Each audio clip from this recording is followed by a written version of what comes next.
Isfahan province ఇరాన్లోనే కీలకమైన నగరం. ఆ దేశ అణు కార్యకలాపాలకు కూడా ఆ ప్రావిన్స్ గుండెకాయ లాంటిది.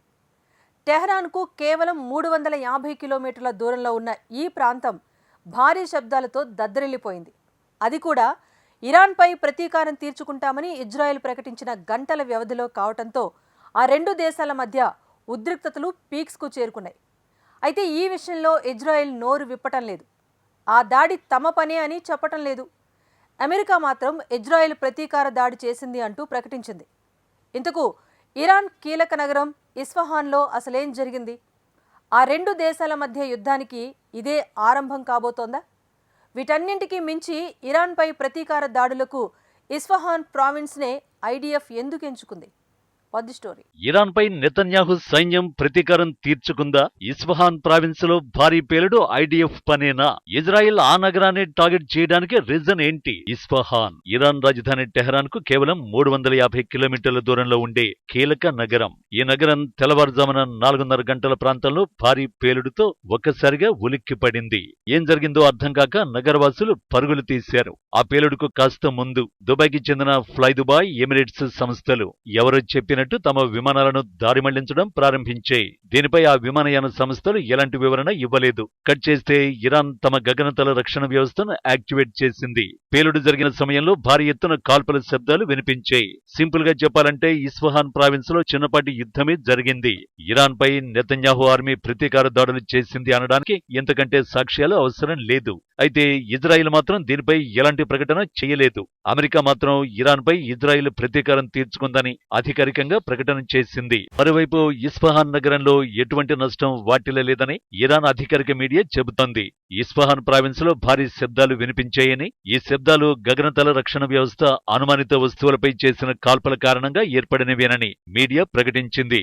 ఇజ్రాయెల్ క్వాడ్ కాప్టర్స్ డ్రోన్లను ఎగరవేసేందుకు విఫలయత్నం చేసిందని, వాటిని తాము కూల్చివేశామని ఇరాన్ జాతీయ సైబర్ స్పేస్ సెంటర్ అధికార ప్రతినిధి హోసెన్ డల్లిరియాస్ తెలిపారు. కానీ గ్రౌండ్ రియాలిటీ మాత్రం అలా కనిపించడం లేదు. ఎందుకంటే ఇస్ఫహాన్ ప్రావిన్స్ యుద్ధభూమిగా మారిందని అంతర్జాతీయ మీడియాలో కథనాలు వస్తున్నాయి. అందుకు సంబంధించిన దృశ్యాలు బయటపడకుండా ఇరాన్ జాగ్రత్త పడుతున్నట్టు కనిపిస్తోంది. చూస్తుంటే అక్కడ భారీ ఎత్తున నష్టం వాటిల్లి ఉండొచ్చని అంతర్జాతీయ విశ్లేషకులు సైతం అభిప్రాయపడుతున్నారు. అయితే ఇజ్రాయెల్ ఆ నగరాన్ని ఎందుకు టార్గెట్ చేసింది? నిజానికి ఇజ్రాయెల్ పై దాడి తర్వాత Netanyahu army Iran nuclear facilities target గా విరుచుకుపడబోతోందని అనుమానాలు మొదలయ్యాయి. ఐడిఎఫ్ ఇరాన్ లోని అతిపెద్ద అణు కేంద్రమైన నటాంజ్ ను టార్గెట్ చేయబోతోందని, అందుకోసం ప్రత్యేక మిషన్ కూడా ప్లాన్ చేసినట్టు వార్తలొచ్చాయి. ఇప్పుడు ఆ వార్తలే నిజమైనట్టు కనిపిస్తోంది. ఎందుకంటే ఇస్ఫహాన్ ప్రావిన్స్ భారీ వైమానిక స్థావరం, మిసైల్స్ ఉత్పత్తి కేంద్రంతో పాటు అణు కేంద్రాలకు నిలయంగా ఉంది. ఇరాన్ వైమానిక స్థావరం, అణు కేంద్రాలు మాత్రమే కాకుండా ఇరాన్ యురేనియం శుద్ధి కార్యకలాపాలు కొనసాగుతున్న నటాంజ్ నగరం కూడా ఈ ప్రావిన్స్ లోనే ఉంది. సింపుల్ గా చెప్పాలంటే ఈ ప్రావిన్స్ ను ధ్వంసం చేస్తే ఇరాన్ రక్షణ వ్యవస్థే అతలకుతలమైపోతుంది. మరి ముఖ్యంగా ఆ దేశ అణు లక్ష్యాలు అందరంత దూరానికి వెళ్లిపోతాయి. అయితే ఇజ్రాయిల్ ఈ నగరాన్ని టార్గెట్ చేయడానికి ఇవి మాత్రమే కారణాలు కావు. మరో రీజన్ కూడా ఉంది. 2023 జనవరి 29 ఆ రోజును ఇజ్రాయెల్ ఇంటెలిజెన్స్ వింగ్ మొసాద్ ఎప్పటికీ మర్చిపోదు. ఎందుకంటే తమ ఫ్యామిలీలో 4 కీలక ఏజెంట్లను ఇరాన్ ఆ రోజునే ఉరితీసింది. అది కూడా ఇస్ఫహాన్ ప్రావిన్స్ లోనే.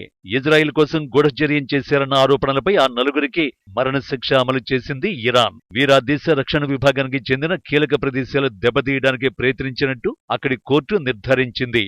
ఇరాన్ ఇస్ఫహాన్ ప్రావిన్స్ లోని ఓ స్థావరంలో కుట్రకు తెరతీశారన్న ఆరోపణలపై 2022లో ఆ 4ని అరెస్ట్ చేశారు. గత ఏడాది ఆగస్టులో తమ బ్యాలిస్టిక్ క్షిపణి ప్రాజెక్టును ధ్వంసం చేయడానికి మొసాద్ పన్నిన కుట్రను భగ్నం చేసినట్టు ఇరాన్ ప్రకటించింది. అంతకుముందు ఫిబ్రవరిలో ఇస్ఫహాన్ లోని తమ సైనిక స్థావరంపై ఇజ్రాయిల్ డ్రోన్ తో దాడి చేసిందని ఆరోపించింది. అంతకు ముందు కూడా బ్రిటన్ తో కలిసి గూఢచర్యానికి పాల్పడ్డారన్న ఆరోపణలపై రక్షణ శాఖ మాజీ ఉద్యోగి అలీ రెజా అక్బరీకి కూడా మరణశిక్ష విధించింది. అలీ ప్రభుత్వంలో ఎన్నో ఉన్నత పదవులు నిర్వహించారు. ఇరాన్ ఇరాక్ యుద్ధంలో కీలక పాత్ర పోషించారు. ఆ తర్వాత బ్రిటన్ కి చెందిన MI6 ఏజెంట్ గా మారినట్లు ఇరాన్ ఆరోపించింది. ఇక డిసెంబర్లో కూడా ఒక మొసాద్ ఏజెంట్ ని జెహెదాన్ లో ఉరి తీసినట్లు చెప్పింది. నిజానికి ఇజ్రాయిల్ తన పౌరుల ప్రాణాలకు చాలా విలువనిస్తుంది. 2006లో గిలాద్ షాలిత్ అనే సైనికుణ్ణి హమాస్ ఉగ్రవాదులు కిడ్నాప్ చేసినప్పుడు అతన్ని విడిపించుకోవడానికి 1000 మందికి పైగా పాలస్తీనా ఖైదీలను ఇజ్రాయిల్ వదిలేసింది. వాళ్లలో చాలా మందికి దారుణమైన ఉగ్రదాడులకు పాల్పడిన పోరాడిన చరిత్ర ఉంది. అయినా ఒక్క సైనికుడి ప్రాణమే తనకు ముఖ్యమని ఇజ్రాయిల్ భావించింది. అలాంటిది ఏకంగా మొస్సాద్ ఏజెంట్లని ఉరితీస్తే ఎందుకు ఊరుకుంటుంది? అందుకే ఇరాన్పై ప్రతీకార దాడుల కోసం తమ 4 ఏజెంట్లను ఉరితీసిన ఇస్ఫహాన్ ప్రావిన్స్ ని టార్గెట్ చేసినట్టు కనిపిస్తోంది. అది కూడా తమ దేశంపై పరిమిత స్థాయిలో దాడికి దిగిన పరిణామాలు తీవ్రంగానే ఉంటాయని ఇజ్రాయిల్ ను ఇరాన్ అధ్యక్షుడు ఇబ్రహీం రైసీ హెచ్చరించిన గంటల గ్యాప్ లోనే ఇస్ఫహాన్ పై దాడి చేసి తన సత్తా ఏంటో చూపించే ప్రయత్నం చేసింది. మరోసారి తన వైపు కన్నెత్తి చూస్తే పరిణామాలు తీవ్రంగా ఉంటాయని పరోక్షంగా హెచ్చరించింది. మరోవైపు ఇజ్రాయెల్ ప్రతీకార దాడులకు ముందే ఇరాన్పై అమెరికా, బ్రిటన్ ఆర్థిక ఆంక్షలు విధించే టెహ్రాన్ డ్రోన్ క్షిపణి సాంకేతికతను పరిమితం చేసే దిశగా ఈ ఆంక్షలున్నాయి. డ్రోన్లకు ఇంజన్లు తయారు చేసే 16 మంది వ్యక్తులను, 2 సంస్థలను అమెరికా ఆర్థిక శాఖలోని విదేశీ ఆస్తుల నియంత్రణ విభాగం ఆంక్షల పరిధిలోకి తెచ్చింది.